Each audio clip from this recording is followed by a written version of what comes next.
కూటమి ప్రభుత్వం ఇచ్చిన ఆమోదించిన మెగా డిఎస్సి నోటిఫికేషన్ తాలూకా షెడ్యూల్ను తక్షణమే ప్రకటించాలని చెప్పి గత ప్రభుత్వంలోనే అనేక పోరాటాలు చేసి అనేక ఇబ్బందులు పడి 6 ఏళ్ళు వెయిట్ చేసాం. తిరిగి డిఎస్సి లేకపోతే ఈ ప్రభుత్వం మేము అధికారంలో వచ్చిన వెంటనే 16,000 పైగా ఉపాధ్యాయ పోస్టులను భర్తీ చేసని చెప్పి హామీ ఇచ్చారు. అదిగో డిఎస్సి ఇదిగో డిఎస్సి అని చెప్పి చివరికి ఈరోజు నిర్లక్ష్యం చేస్తూ ఉన్నారు, నిరుద్యోగుల్ని న్యాయవంచన చేస్తున్నారు. అందుకనే మెగా డిఎస్సి షెడ్యూల్ తేదీలు ప్రకటించాలి. పరీక్ష తేదీ సహా రాష్ట్ర ప్రభుత్వం ప్రకటించకపోతే డివైఎఫ్ఐ ఆధ్వర్యంలో ఈరోజు ఆవనిగడ్డలో శాంతియుతంగా నిరసన చేస్తున్నాం. రేపు రాబోయే రోజుల్లో అన్ని జిల్లాల్లో పెద్ద ఎత్తున లక్షలాది మంది నిరుద్యోగులతో ఆందోళన చేస్తాం. ఈ ఆందోళనకు కూటమి ప్రభుత్వమే బాధ్యత వహించాల్సి ఉంటుంది.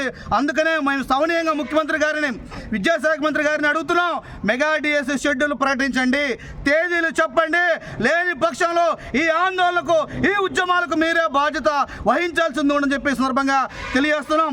ఈరోజు జియో 117ను రద్దు చేయాలని చెప్పి, అలాగే ప్రభుత్వ విద్యారంగాన్ని పరిరక్షించాలని చెప్పి, 7 ఏళ్ల నిరీక్షణకు ఈ ప్రభుత్వం చమరగీతం పాడాలని చెప్పి, ఆ రకంగా చమరగీతం పడకపోతే రేపు మార్చి ఎన్నికల్లో కూడా ఈ ప్రభుత్వానికి తగిన గుణపాఠం యువత చదువుతారని చెప్పి కూడా ఈ సందర్భంగా తెలియజేస్తూ, షెడ్యూల్ ప్రకటించకపోతే ఈ ఆందోళనను మరింత ఉధృతం చేస్తాం, పోరాటాన్ని మరింత వేగవంతం చేస్తామని చెప్పి ఈ సందర్భంగా తెలియజేస్తున్నాం.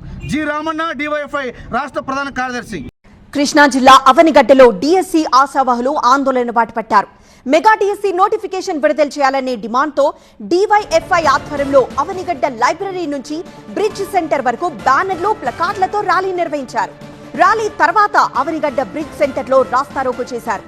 ఈ నిరసన ర్యాలీలో వివిధ జిల్లాలకు చెందిన డిఎస్సి కోచింగ్ తీసుకుంటున్న అభ్యర్థులు పాల్గొన్నారు. 7 ఏళ్లుగా డిఎస్సి నోటిఫికేషన్ ఇవ్వకపోవడంపై నిరుద్యోగులు ఆవేదన వ్యక్తం చేశారు.